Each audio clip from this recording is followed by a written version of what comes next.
Assalamualaikum warahmatullahi wabarakatuh. Anak-anak kelas 7 MTS yang kami muliakan, pada hari ini kita bertemu lagi dalam PJJ pembelajaran jarak jauh Akidah Akhlak kelas 7 MTS yang keempat kalinya. Mudah-mudahan kalian semuanya tetap dalam sehat walafiat dan mendapat lindungan dari Allah Subhanahu wa ta'ala. Amin Allahumma amin. Mari kita mulai pelajaran Akidah Akhlak kelas 7 ini dengan bacaan basmalah. Semoga kita mendapat ilmu yang berkah dan manfaat. Bismillahirrahmanirrahim. Mari kita mulai masih tentang akhlak terpuji kepada Allah. Dulu sudah saya sampaikan bahwa akhlak terpuji dalam bahasa Arabnya adalah akhlakul mahmudah. Lawan katanya adalah akhlakul madmumah, akhlak yang tercela. Yang terpuji mari kita lakukan, yang tercela kita tinggalkan. Nah, akhlakul mahmudah atau akhlak terpuji, akhlak baik, diantaranya yang sudah kalian terima kemarin yaitu 1. Taubat, taat, istiqomah, dan ikhlas. 4 sifat inilah akhlakul mahmudah, akhlak terpuji. Ini semuanya adalah bahasa Arab. Taubat, taat, istiqomah, dan ikhlas. Taubat dari kata taba yatubu taubatan.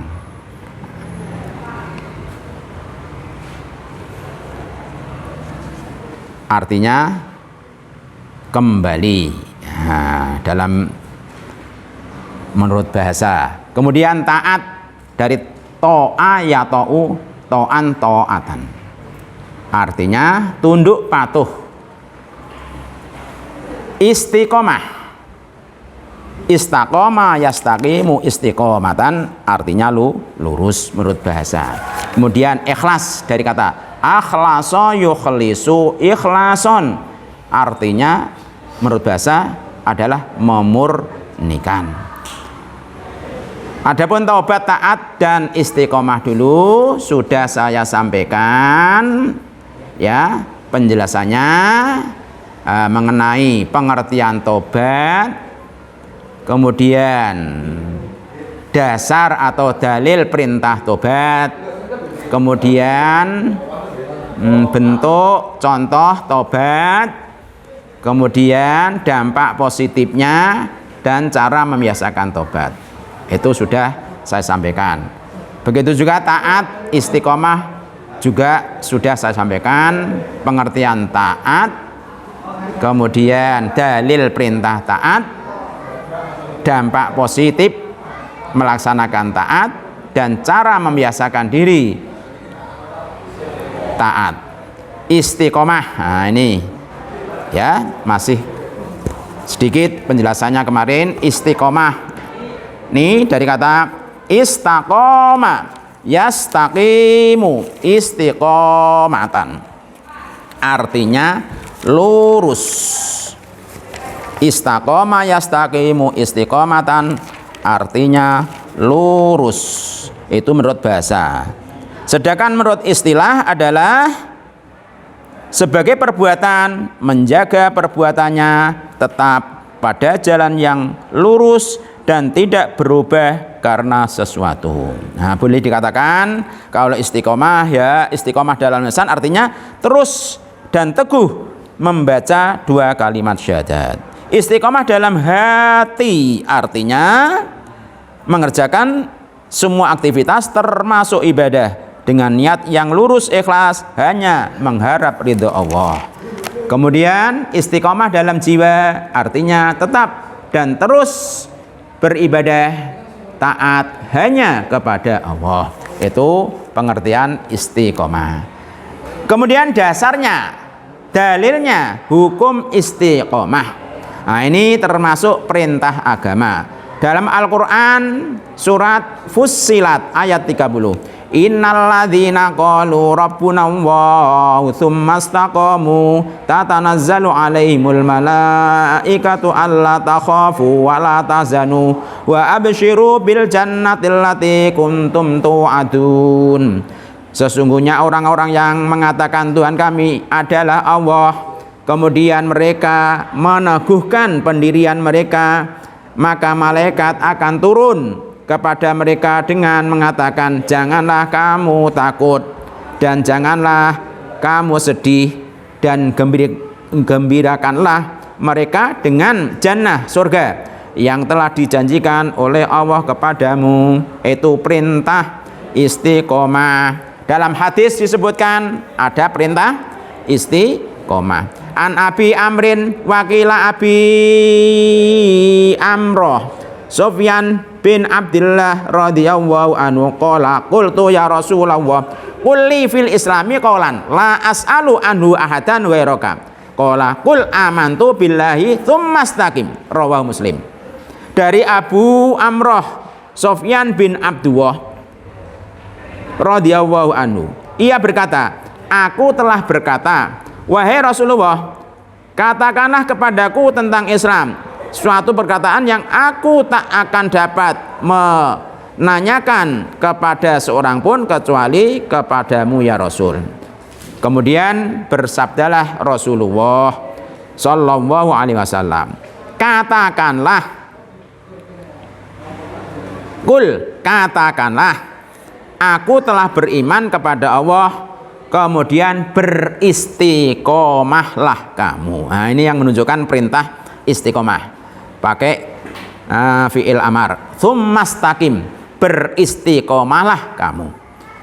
Kemudian keutamaan istiqomah seperti yang disebutkan dalam Al-Qur'an dan hadis di atas, istiqomah bagi orang muslim adalah sesuatu yang penting sehingga memiliki beberapa keutamaan.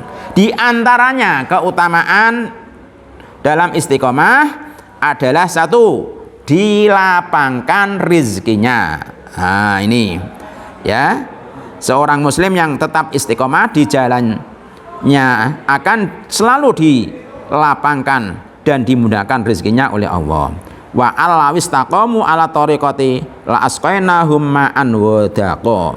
Dan bahwasanya kalau mereka tetap berjalan lurus di atas jalan itu, jalan agama Islam, benar-benar kami akan memberi minum kepada mereka air yang segar, rezeki yang banyak. Inilah dalam Al-Quran surat Al-Jin ayat 16. Yang kedua, ini keutamaan istiqomah, yaitu diberikan rasa aman dan diangkat kesedihannya. Dalam Al-Quran disebutkan surat Fussilat ayat 30. Innalladzina qalu rabbuna wa tsumma istaqamu tatanazzalu alaihimul malaikatu alla takhafu wa la tahzanu wa absyiru bil jannati allati kuntum tu'adun. Sesungguhnya orang yang mengatakan Tuhan kami adalah Allah, kemudian mereka meneguhkan pendirian mereka, maka malaikat akan turun kepada mereka dengan mengatakan, janganlah kamu takut dan janganlah merasa sedih, dan gembirakanlah mereka dengan jannah atau surga yang telah dijanjikan Allah kepadamu. Nah, itu ada kata-kata tsumastaqamu. Yang ketiga, ditunjukkan jalan yang lurus. Nah, ini semua orang yang hidup di dunia ini pasti akan banyak mendapati tantangan, rintangan. Dengan demikian, orang yang beristiqomah tentunya akan diberikan jalan yang lurus agar tetap bisa beribadah dan beriman kepada Allah hingga akhir hayatnya. Inilah keutamaan istiqomah. Kemudian sekarang tentang ikhlas. Ini termasuk akhlak terpuji kepada Allah. Ikhlas, apa pengertian ikhlas? Ikhlas adalah dari bahasa Arab, berasal dari kata akhlaso, yukhlisu, ikhlason, yang artinya menurut bahasa memurnikan, bersih dari kotoran. Itulah arti ikhlas menurut bahasa. Sedangkan menurut istilah yaitu melakukan perbuatan semata-mata karena mencari ridho Allah. Jadi melaksanakan perbuatan apa saja yang baik diniati dengan karena Allah, semata-mata mencari ridho Allah, itulah dinamakan ikhlas. Nah, jadilah pengertian ikhlas. Kalau kita dalam melakukan suatu kegiatan atau pekerjaan tidak ikhlas, kebenarannya telah melakukan pelanggaran atas janji atau ikrar yang setiap sholat kita ucapkan di hadapan Allah. Inna sholati wa nusuki wa mahyaya wa mamati lillahi rabbil alamin.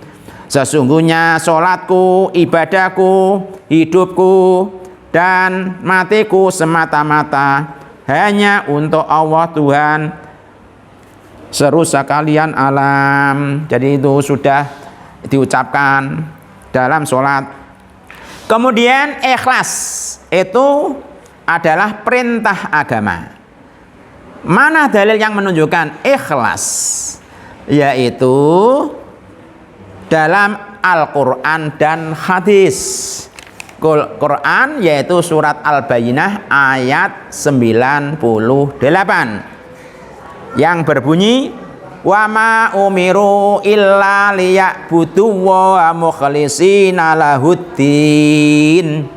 Nah, itu dalam LKS tidak ada. Nah, itu ditulis wa ma umiru illa liya'budu wa mukhlishina lahuddin. Surat Al-Bayyinah ayat 98.